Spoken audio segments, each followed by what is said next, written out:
the support from the public. So that includes IN3, INPAC, the SBDC, and some others to pursue public sector opportunities. And also the entrepreneurial side, we've preliminarily talked to the Venture Studio Next. We've engaged with the Mill and Elevate. And of course, we're very pleased to connect here with, through the chamber. That is our support advisors, the advisory council, and I'll move on to the problem. So to understand this, we have to think about how do we queue today? So in general, that is the old-fashioned way, by standing in line or sitting in a waiting room like you see here. So for consumers, this is a complete and unnecessary waste of time, and it makes social distancing difficult right now. You could spend that time doing something else while you wait virtually for a queue. The question is then, what has stopped technology from improving this process? Well, first of all, for the customers, it's hard to use because of various reasons, but one, that no one wants to download an app just to stand in line. They generally want the simplest possible solution. And there is an aspect of privacy where in the world where data is constantly being harvested, they could be wary about it being misused. On the business side of things, the alternatives to physically queuing can be difficult to implement. So the customers, again, have to be willing to use it and to want it. It has to be as easy as possible. And then for the business, the traditional QMS systems, solutions that exist today are difficult to implement. So that includes displays, kiosks, software suites, this kind of thing, which can be a substantial investment. And then there's training behind it. And ultimately, it's cumbersome to operate. Basically, I'll show you how we can do it better. So using our technology, you can eliminate the line or the waiting room and also streamline your inbound flow. So as a small business, you can use our SafeQ to set up a virtual line literally in seconds, completely on your own, using nothing other than a computer or a phone. So that then gives you a printable QR code like you see in front of you that you can display, and it also creates a geofence around your business. So with that QR code, you can use it in creative ways wherever there's waiting. So that means you could display it on your front door, you could put it on an individual ticket counter, or anywhere where you have a bottleneck. So I'm gonna show you this in action with a quick here. So first, a customer comes to your business, they scan the QR code or they enable geolocation on our website. That's a one-time geolocation that you opt into, and then that allows you to see the wait times and to take a ticket to enter. So once you have a ticket, you can wait wherever you like, such as in a car or a socially distant area. You could go to a different store and do shopping while you're in line. There's no limit to where you can go. The line operator at the same time sees exactly how many people are inside and how many are waiting in line. And then from a phone or computer, they can just activate a ticket. So once that customer has an active ticket, you can enter the business. You haven't wasted any time in line, and you've been socially distant the whole time. So at the end of this, I'm going to show a QR code, and we can go through a live demo, and I'll show some of the features as well, and then we can use the ticketing system for Q&A. But also, if you have any questions, feel free to jump in as well. So this is the overview of the process, but the important points were that there was no download at any time, and there were no privacy compromises. So we built this thing from the ground up to create virtual queuing as accessibly for both businesses and end users. We want anyone to be able to get into it. Regarding the market, in the long term, we see a world where virtual queuing is the absolute norm. So anywhere there's waiting, there can be a virtual ticket to improve the experience. The long-term vision is a $2 billion market here. However, the already existing queue management market is 400 million, and it's rapidly growing. An important point is that we're not explicitly trying to compete for share here, but we're instead trying to grow the pie and bring in new users to queue management. So in the short term, we've narrowed it down to gain penetration to the simplest possible use case. And so that's exactly a waiting room. For this, you want to think an optometrist, a dentist, private mental health clinic, something like that. I'll share an anecdote really quickly. One of our interns early on had an optometry appointment, and because of social distancing, they said, go wait in your car. Turns out they forgot about her. And yeah, but this is an opportunity where our product would have been perfect. So we've calculated this entry market locally at about a 3.2 million opportunity. But as we gain penetration and we expand this nationally, it's larger. And with the final phase is moving beyond waiting room scenarios to all possible use cases. So the platform itself is flexible and easy enough to use in many, many scenarios.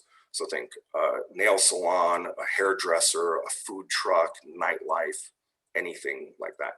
At that point, the potential market becomes very, very large. In regards to the competitive environment, COVID has created favorable forces for queue management, as I mentioned. However, it's still a very fragmented market with many niche products, all of which have failed to gain broad traction. So existing players in this space and their solutions are really only tailored to specific niches, such as restaurants. There are kiosks and banks. You can have armbands at an amusement park, appointment booking, but they're all generally very narrow. So these solutions from our competitors, broadly speaking, they're expensive, they're cumbersome, they require infrastructure, they're difficult to implement. And on top of all of that, a lot of times it involves an app that no one wants to download just to stand in line at one particular place. What doesn't exist is a self-serve pop-up solution that's accessible to small businesses or general users. That's exactly what we do. So what it boils down to for us is this. If you wanted to create a virtual queue right now by yourself that can improve the experience for your customers or your systems, it'd be difficult to do so unless you're using our product. Then you can do it literally in seconds. So we built it from the ground up with the idea of breaking down barriers to general adoption so that queue management can take off in the future.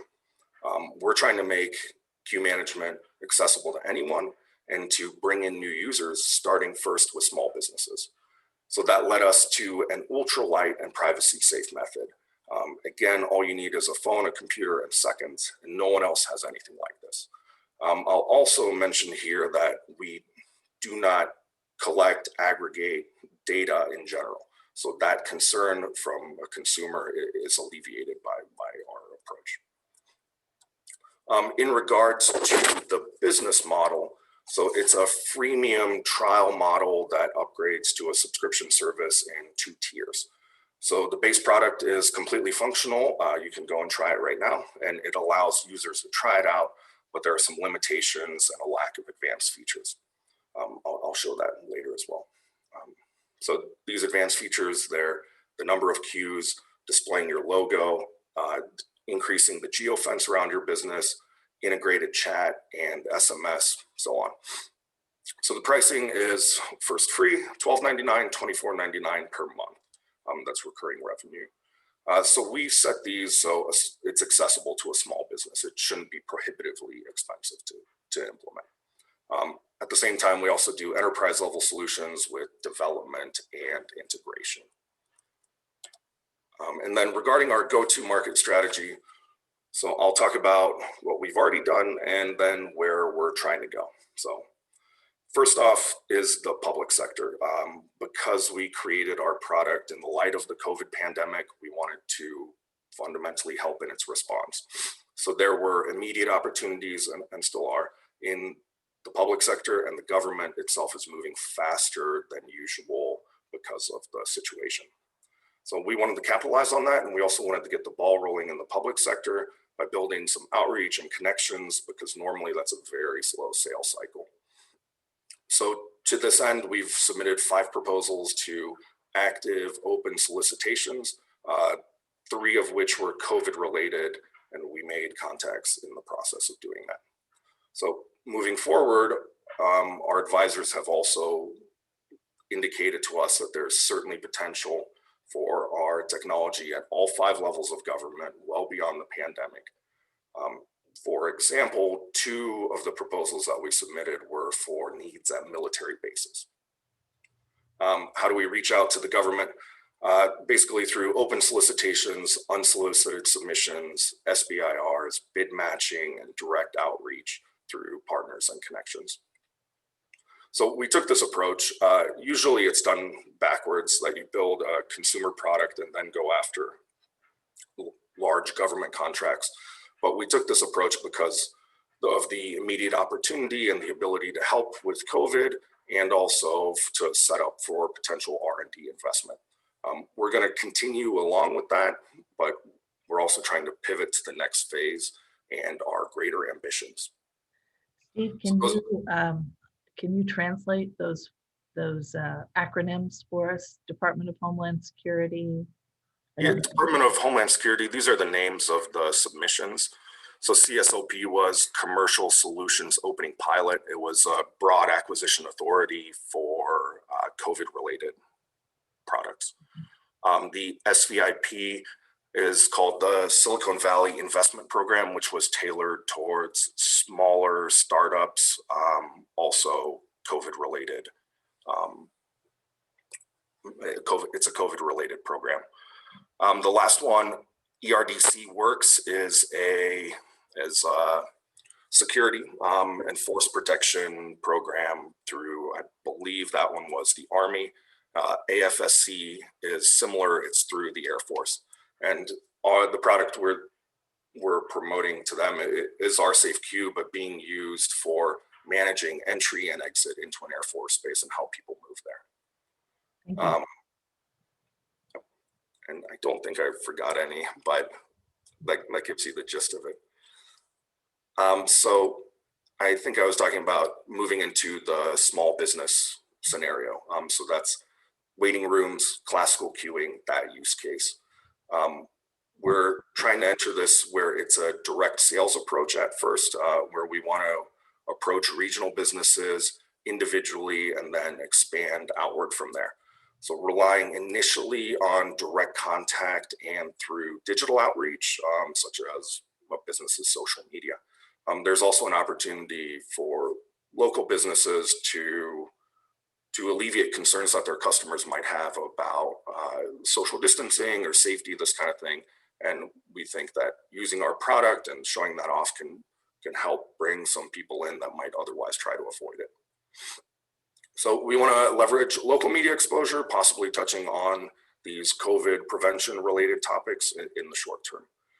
And our goal is to build an initial user base in this basic use case and to move towards cash flow positive. That sets us up to the third phase, which is the big picture thinking, where we envision widespread adoption, which unlocks new revenue streams, potentially based on valuable data that we generate, which combines a physical location with a digital signature. We can be really unique about this because we still respect people's privacy, and we can still generate useful data. So applications for this could be AI applications, data mining, advertising, and so on. With a bigger user base, we'd also like to partner with something like a point of sale provider, maybe Square or Stripe or others. At this larger use case and larger volume phase, it's marketing intensive as opposed to sales intensive. So we would use viral tools like advertising, social media to accelerate growth, and also important to build network effects. So we're not there yet, but this has been a stepwise plan to build up to this viral adoption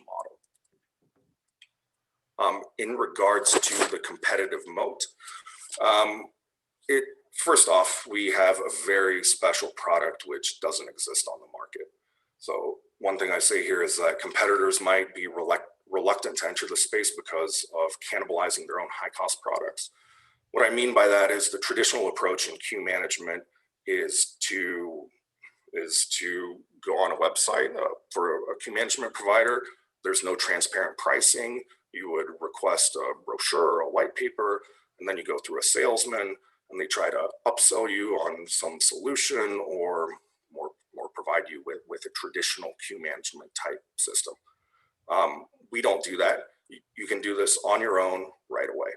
So additionally, that makes it super light. Again, just a phone or computer. It's a small application, and you can use it for any use case that you want. So for example, if you want to put a line on your washing machine at home for your family, you can do that. At the same time, you can also, as a small business manager, flow through it. That's not something that you could get from any other queue management provider. Finally, the technology is very powerful. So I mentioned the net kernel microservices architecture. What this allows it to be very scalable, flexible, adaptable. I think at some point when we were doing engineering testing, we were trying to take 10,000 tickets a second, which was fine, basically. So the technology is there. It's also very secure. And we like to say that there's a Ferrari on the back end because it's built on this service. I'll mention we have a provisional patent in place. This is for anonymous contact tracing capability, as we like it. It's very innovative, and it's, again, based on us combining location and virtual signature, but not collecting data in the process. Finally, in the government sector, there is tons of untapped opportunity. I said that this could be used at all 5 levels of government. We've had examples of commissaries where they have an outdated system for managing flow. You could definitely use our product there. We're also a preferentially owned group in the eyes of the government. And then I'll move on to where we've gotten so far and the timeline that we've gone through. So we built it in the middle of the pandemic, and we followed it up with a soft launch. As I said, it's ready now, and it's ready to go. But as part of that, we did 2 successful pilots. One was with the University of Arizona, where they used it at one of their COVID testing locations. At some point, we had 150 students in line, and they were all running through the ticketing system to get tested. We've also done a pilot with Catholic Charities Bloomington. The interesting thing that we got from them as feedback was that their customers seem to value it. They're a mental health provider or in counseling services, but their customers seem to value it because they don't want to sit in a waiting room because of the sensitive nature of the business. And it's nice to have that anonymity and not have to loiter in places. So in the meantime, as I mentioned, we've been focusing on the government because of the obvious COVID application and with R&D in mind. So our next steps are to refine the product, business model, and then begin marketing for small business use with a full launch towards local and regional customers next year. So I'm using this slide from a different presentation because it's a good segue into what I'd like to say and get out of this this ability to talk to you guys right now. Right now, we're trying to shift to the private sector and that waiting room use case and to start getting early customers. So a portion of that the effort is about improved customer research. So we have an amazing technology platform, but we quickly want to refine it for individual users. Work out any pain points in the workflow or the application. So at this point, we've already incorporated a ton of ad hoc feedback, but we want to do it more systematically through focus groups, interviews, and so on. But what I'd really like the participants here to know is that if you have a small business or you work for a large business or you're interested in like putting a line on your washing machine, what I'd really like is if you try it out and then you engage with me and give me feedback. That if there's anything that you like or don't like, I want to hear about it so we can refine the process and think about how we're applying it. The same goes for, just to finish off the slide. So we want to take this type of information, make any technical changes that we need to based on what we find out. And then for the future, we want to move on to our first marketing efforts in the very short term. So that's pay-per-click advertising, social campaigns, email outreach, with the goal of creating KPIs, engagement, conversion, leading to sales leads that we can close, and then move into the private sector as we're trying to do. So if you know anyone where you could see this as an application, a coffee shop, anywhere else, then I'd love to creatively engage with you about what you like about it, what can be better, and any kind of feedback as well. This is my email if you want to contact me. Again, I would love to hear from everyone. I've also included a bonus slide here for a little food for thought mainly. First, without robust sales yet, it's perhaps premature to put some sort of valuation on our company, but these are two nice examples to think about where we're going. On the right, we have QLess. So they have been raising money recently. They're somewhat of a leader, again, in this very fractured market. But what's interesting about us versus them is that they're sort of the epitome of everything that I said is a shortcoming of traditional queuing. So that's complicated solutions, big software suites, lots of infrastructure, and they're very different for us who's accessible to anyone, but they seem to have been doing okay. The other one, even more interesting, is a company called Scan. So Scan was acquired by Snapchat in 2014. Interestingly, at the time they had 9 employees and they were acquired for 54 million. But their business was essentially, they started early on in the QR code game, let's say. So they would connect a QR code perhaps to a business, to a social account or something like that. And they were acquired by Snapchat to power the snap codes. Snap codes are little QR codes that have an emoji on them that allow people on Snapchat to network, connect, anything. I mentioned this one because it's an interesting example of how this new technology has grown and it became monetized in an interesting way that I don't think they were predicting in the beginning. I've also read recently that COVID has brought QR codes to the forefront, that they're being used more and more, and it's not an esoteric technology anymore. Even perhaps Apple is interested in it. So that's just something to think about and put into context how we see things big picture. At this point, I will move to Q&A, but the way I want to do that is by powering up this. I'll show you a QR code in just a second. But first, I've taken the liberty of putting a line at Luckabee Cafe. So if you are within about a mile of it, you can just go to the website. That's rsafeq.com, and it should let you find it. But if not, I'll give you the QR code to join it from there. But this is what it looks like. So I can adjust the logo here. I can change information. There are printable QR codes down here and similar. So it's a pretty clean, light setup. But if we want to get started, so this is the code. Can everyone see this okay? Yes.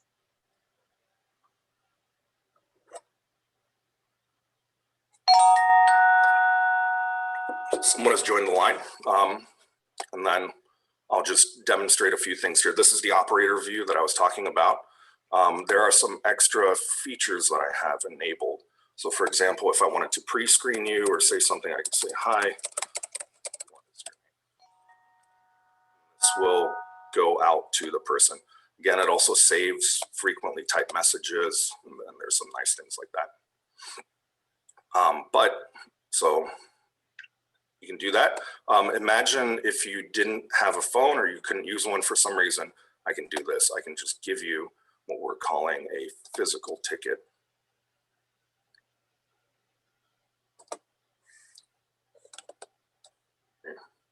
Okay, so I got a little eager there, but so now I added 4 people to the line. They're in gray because they're not connected to a phone.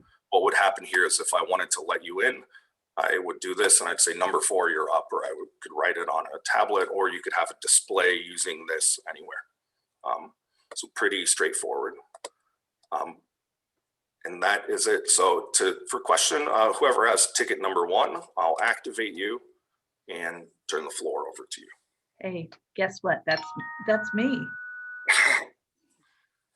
And I got my message from you and I responded, and I see that I have ticket number 1 right here. So my question is that it seems deceptively simple, although now that I'm seeing it in practice, I see all the functionality. But you addressed that there's a Ferrari on the back end, and that you have a provisional patent on some of this technology. Without getting too technical, can you tell us why there is more than meets the eye? Yes, so it has to do with the microservices architecture. Admittedly, Peter is a technical genius and he would be best to address it. But the way I like to think about it is that when you're making software, imagine traditionally if you're painting, you would have to make a huge painting by hand in oil, and that's it. Microservices allow essentially you to make that as a collage. So if we want to change one piece of it, we can just rip something out, stick a new thing in there, iterate on it. So that's why it's pretty easy for us to add features. It builds stability, and so on. And scalability, like I said, 10,000 in 1 second was not an issue. So we can support millions of lines. We have low marginal cost in doing that, and that's what I'm referring to. I'm not Peter, the technical genius, but I have a little more technical background than Steve. So another advantage of as Steve mentioned, this has been built on Kernel microservices runtime system, and that technology has been previously used in, for example, running Best Buy e-commerce on Black Friday without any hiccups. There are applications that are still that are running for 10 years without any hiccups. So Kernel is incredibly stable and robust, and that's why our solution requires a little overhead, little babysitting, because it is incredibly reliable. Also, as Steve explained, sorry, gentle play. Oh, I think we're just getting some feedback. Oh, okay. I also wanted to address with what Steve explained with the mosaic, the metaphor. We can make very quickly modifications, add features. For example, the chat feature that was done over a weekend at the actually request of Catholic Charities, who wanted to have a way to pre-process their clients as they come in, so gather data. The chat is also privacy preserving. So when the ticket is canceled, it goes away. So we never compromise anything. Specifically, Catholic Charities were interested in something that would be HIPAA compliant. So that's what that Ferrari engine behind this deceptively simple facade means. Thank you. So I will tear up your ticket and then I'll move number 2 in. It takes about 10 seconds to flow through. It's a nice clean interface. Thank you. This is,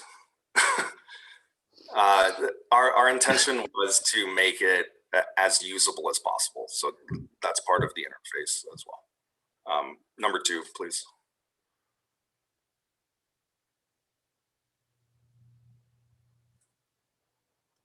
I'm number 2. What do I need to do? You can ask me a question if you want. He put his smart alecky question in.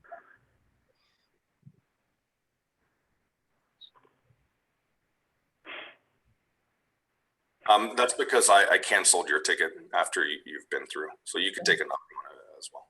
All right. Scott, we'll leave it at that. I'm not going to respond to that one unless, of course. Unless you have a real question.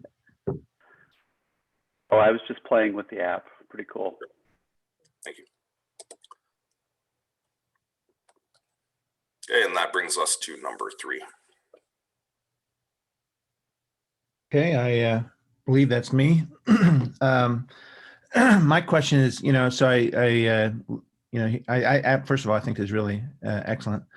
And I also like the potential given the simple interface. I guess where my mind's going is, I mean, you mentioned, clearly there is a coffee cafe here, but I'm thinking more broadly, and not something, I mean, I heard you speak a lot of in your go-to-market and your kind of references, but I mean, just references, to restaurants overall. I'm thinking, I mean,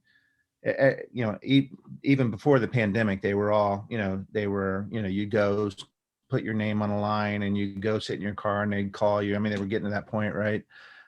So clearly that fits perfectly with what you're doing. So then I was thinking, you mentioned Square, but Yelp. I mean, I was thinking if that was included, somehow, and I know that, like, Buffalo Wild Wings has their own app, and every big restaurant chain has their own app that they use and they use the QR codes for ordering food and all that stuff. But it seemed like yours would be a really easy add-on to all of that. So I was just thinking partnership with Yelp maybe, or partnership with it seemed like you have a clear path there to do some big steps. So I mean, going to every coffee cafe is going to be a slow process, but if you could go across the country with Buffalo Wild Wings or even Starbucks or something, then that seems like what are you guys thinking there? I mean, what's the what would be the challenge with that, and what would you be facing? What would be the reason not to jump on? I guess if I mean, do they already would there be some hesitation because they have their own apps, or what do you think? Yeah. Yeah, I think you're totally right. And a big focus is for us to identify partners and to pair with them. And we do have some leads in the pipeline that are somewhat larger, but we would love to. Buffalo Wild Wings, anything that you mentioned. One tiny concern that I have, at least personally, is that it's easy to think big with this, and that can lead you to getting pulled in too many directions. So in the beginning, we tried to narrow it down to exactly what I talked about, this waiting room scenario, and build momentum from there, because it's simple. But at the same time, we are absolutely interested in going in this direction, and we're pulling that way too. So that's what I was thinking too, that with your simple interface, it'd be fairly easy. I don't know if you license it or you integrate, how you do that, or if it just how it just attaches on to another app and it's just part of what they do. I mean, that seems, very doable, because you don't have that much complexity. It's just boom, right on. It's recognized. Everybody knows how to use it. That sounds really great. Yeah. So. Yeah, that's something we didn't emphasize, I guess, is that we can be very easily integrated into other solutions because we use standard APIs and respect all conventions and standards. Only if I move back to your question, I think that the challenge is to find the right person, the right decision maker. And we think that if we get feedback from a few small, what Steve was talking at the end, from small users, and refine the product, that will give us more credibility, and we will be able to approach the larger players more successfully. So it makes sense for us to refine the product in these steps. Well, and then on that front, I would wonder, like, maybe going to, back to the government, but like I'm thinking like governors, who want to implement safety across the state. And if you could offer something, hey, if this is a standard, for health across the state, I mean, that would, I know that would be taking on a lot fast, but it seemed like a most sure way to drive it forward, but something like that maybe. Absolutely, and that was part of our motivation to engage with the government with these quick turnaround COVID measures. But dealing with any large bureaucracy, it's always the question of finding the right person. So if anybody on the call knows somebody or has a recommendation, we'd appreciate it. Yeah.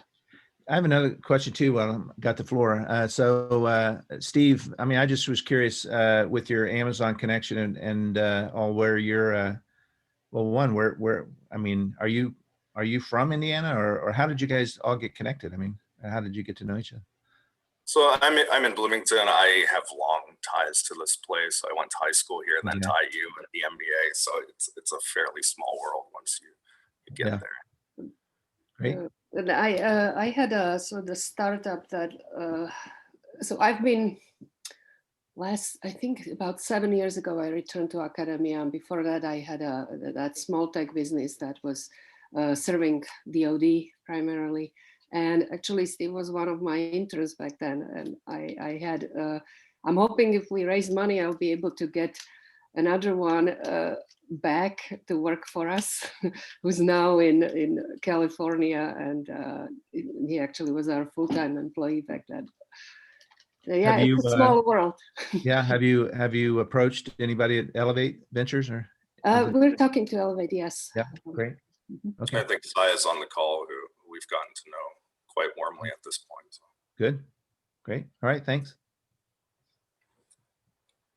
So that is it for the tickets. So I'll just turn it to the general open floor now in case someone didn't have a chance to scan it in the meantime.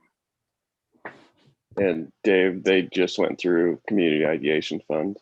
Excellent. Okay, good.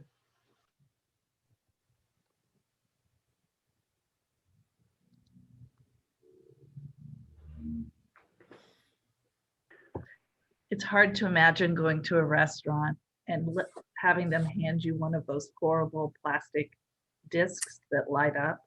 Like, Mhm. I am never touching one of those things. Good point, yeah.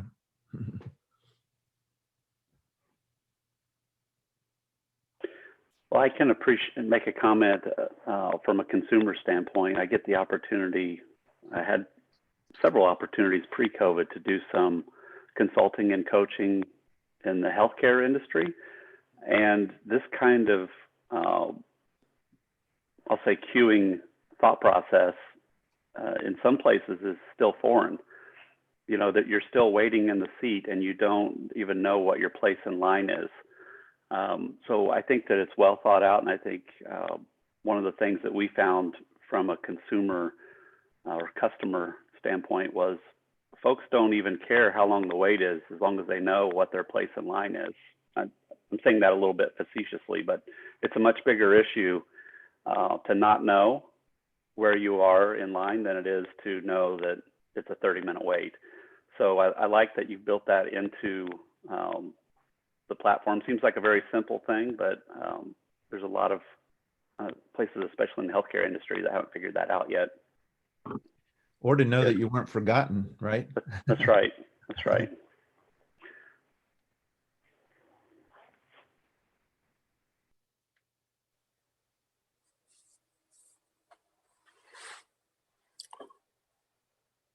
Okay, so thank you. Any additional comments or? Now we're, I'd say, just as a, part of Velocities and all, and I'm just glad to hear that you guys are here in our area. This is awesome. I think you guys got a lot of potential. It's pretty exciting, to be part of the entrepreneurship community, and know that you're here too. So. Yeah, absolutely. Thank you. Mm-hmm. That all-star advisory team that you showed early in your presentation is very impressive. That's a very impressive group. And I imagine that speaks well to investors when they see that. Thank you. Other questions for Steve or Martina? Maybe you guys can kind of talk a little bit about what's next for you guys. Sorry, say that again. I cut out a little bit. Can you talk a little bit about what's next for you guys? Yes, what's next is essentially we want to pivot into this private sector through this plan of selling to small businesses, working on identifying partners as well, as David, you mentioned, and then to leverage that and demonstrate organic growth. That's the super short version. The most immediate step is to begin this marketing effort and to really sharpen the knife exactly how it needs to be, and then to build on that.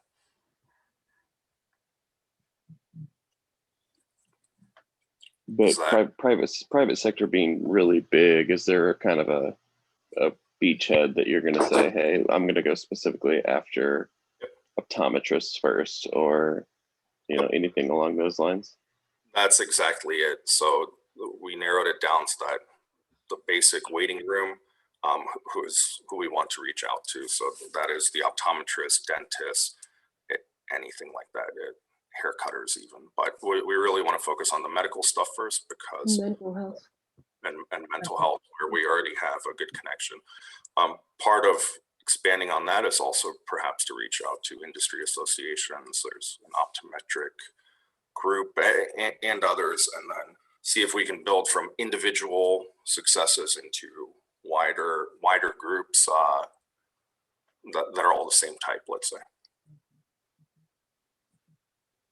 So just curious when you mention that. So so I'm thinking, like optometrists and dentists and even hair places, they typically, I mean, you have an appointment when you come in there. It's not like a long queue line you're coming into, compared to like a coffee shop or whatever. And so do you, from that standpoint, is there, I mean, a difference, I guess, but is the, a way to, I mean, is there some connection to the scheduling aspect of it? So. If I may, they still, some of them optometrists may have walk-in when you go get glasses. So that's one aspect. And that's the second, it still minimizes, people show up for their appointments, but at different times, and it still minimizes their time in the waiting room. I would like to, in that big picture, I would like to throw in, imagine our SafeQ on the checkout lines. And right now they have in front of the checkouts, the retailers put in candy, all kinds of things that they're hoping you pick up while you're bored.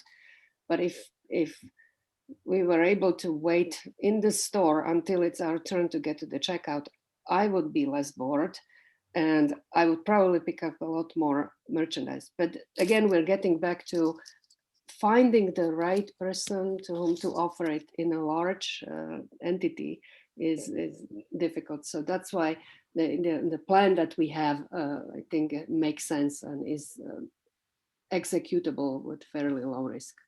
I love that idea, because the worst thing is to get in a line at Walmart where the person in front of you has no mask and the person behind you has no mask and you're trapped, right? Amen. Yes. You can't go anywhere and you're like, your life's at risk. Yeah. But actually, though, even better is, the like Sam's Club has the, you just scan your products as you go and you just walk out the store. That's even better. Mm-hmm. So. But the mental health clinics, as an example, have future beyond COVID. It's just one place where the COVID will be a catalyst. It gets implemented because of social distancing, but it's something that the clients in those establishments will appreciate, so it will stay. So that's why we thought that that's a very good starting point for us. Yeah. Mm-hmm. Whereas, yeah, the Sam's Club, yes, maybe as you're checking out, it will automatically scan everything you have. So, but the mental health clinics will be the same way, probably always. Yeah, no, it's great. I think I love your idea. So, yeah, I love it too. Well, we're coming up on 9 o'clock. If there are no more, are there any more questions? I certainly want you all to have a chance. Can I ask one question? Yeah. Have you tried to contact Olive Garden? That is one of the best places I wanted to go, but I really don't like to wait for 30 minutes to 45 minutes, asking them several times when is my turn going to come up. So the answer is no, we haven't contacted Olive Garden directly, but certainly it fits well and we want to pursue it. There's always a question of limited capacity that I would love to contact every restaurant that I can think of. But it's helpful to have a lead in there. Okay. Cindy, if I may, one thing in closing. So we, our strategy was we did a soft launch. So the product is available. You can sign up, create your lines, and it exists. Okay, we are a very small entity and we had to focus somewhere. We can't do everything. So we focused on building up the relationship with the government, because that's also what's going to finance our continuing research and development, and it's a long sales cycle. But the product is here, it's available. If you know of anybody, please feel free to tell them, point them to our website, and we would love for it to be used and make a difference. That's why we created it. So one point on that, so I mean, you don't have to go too high, right? I mean, I'm assuming like the restaurant manager could go forward with this, right? I mean, you don't have to go like to corporate, right? I mean, So that's early on. So in August, we approached a manager in Aldi that was in Britain, because Peter has ties there, and they loved it. They had really problems with people lining up. They wanted it, but they didn't have the authority. So the problem is with the large entities that the managers typically do not have authority. I don't know how it is for every single corporation, but this was our early experience, and that's why we adopted the path that we have. right. Yeah, I have a comment on that. So our company is actually a mobile ordering platform, and it is app-based. And I know we've had difficulty as well, kind of in this sector of approaching restaurants. And it's mainly because restaurants have their own app, the POS has all of their own digital platforms, and then also like third-party companies like mine are trying to get into the space as well. So like there's a lot of overhead, and like usually the people who are in charge of making those decisions are on the POS side. So like Steve, I know you mentioned Square and Stripe. I think reaching out to the POS companies themselves and partnering with them is the best route, because then you can go to all of the places or locations that they're at and then integrate like with your open APIs to their solutions. I think that's probably the best route to take when you're going into that sector. Like you're saying, like restaurant managers don't have that capability because that's going against like the POS system that they're using. So POS is like really important to them and just in the industry overall. Good information. Thank you. And I know, I'm not sure about Olive Gardens across America, but I know in Indiana, they use, I think NRC or NCR for their POS. But like my company, we're a strategic partner with Clover, and really we just reached out to like Clover Toast and then tried to see like what the process was to become a strategic partner. And that's how we landed that. And then once you get that partnership, I think you can integrate, which we're in the process of integrating with Clover. So any restaurant or location that is using Clover as their POS, they can access our mobile app through their marketplace. That's excellent. So Steve, just the final sort of ask, it sounds like you're interested in having maybe some small businesses that would either be part of a focus group or help you kind of test and give some feedback. Do you want to formalize that ask so this group can respond? Yes. So what I would really love is that if you have an opportunity or a need, or even if you're just interested for using it for personal reasons, like I made a joke about a washing machine, I would love if you can do that and connect with me. I'll also see who signs up. I'm not necessarily going to pester you, but if there is some interest there, I would love to workshop it with you, get those ideas. And at the same time, if you know anyone that could perhaps benefit from this, that is also a lead in. Even if you can't do it personally yourself, I very much appreciate getting that feedback, and again, to sharpen the knife, and then we can really go bigger with it. All right, you heard. So, and Steve, I put your Gmail, I hope I got that right, steve.versuta@gmail.com. I think I actually have it on the screen here. Steve at SafeQ is the easiest to remember. There you go. Sorry, should have looked there. Thank you so very much. And to our attendees, please send a referral to Steve and Martinez so they can grow this wonderful company and we can be a part of their success. Thanks for your time today. Great to see you all. Happy Friday. Have a great weekend. Thank you. Also, Thank you. thank you Happy very much. Friday. Thank you Have a for good having weekend. us.